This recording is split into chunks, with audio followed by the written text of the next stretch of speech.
So they're comparing the amount in the object with the amount in the atmosphere. This is how carbon dating works. Sounds good, certainly sounds scientific, but it's based on some serious assumptions that mess up everything. It doesn't work.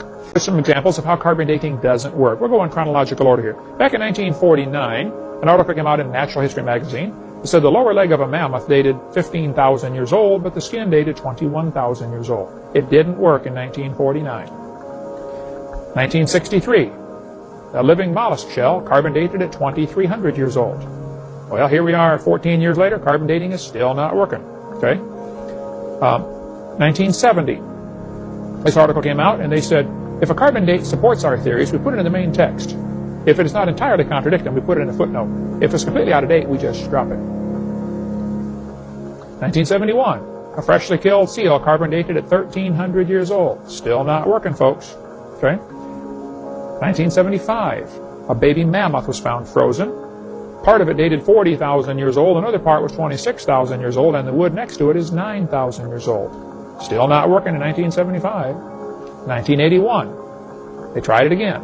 This guy said, no matter how useful it is, the radiocarbon method is still not capable of yielding accurate and reliable results. There are gross discrepancies, the chronology is uneven and relative, and the accepted dates are actually selected dates.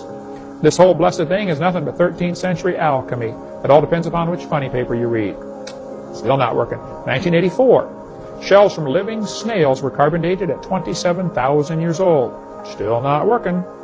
1985. It took 11 human skeletons, the earliest known human remains in the Western Hemisphere, and they were carbon dated, or dated by accelerator mass spectrometer.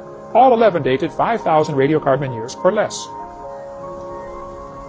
Here these things are supposed to be, a 250,000 years old or something. It's not working in 1985. 1992. Two Colorado Creek mammoths, side by side, buried frozen mammoths, were dated. One was 22,000 years old, the other is 16,000 years old. Still not working in 92.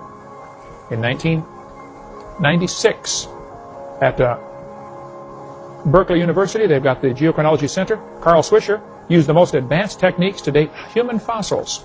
This article said last spring he was reevaluating Homo erectus skulls found in Java by testing the sediment found with them.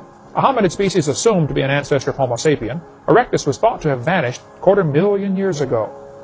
Even though he used two different dating methods, Swisher kept making the same startling find. The bones were 53,000 at most and possibly no more than 27,000.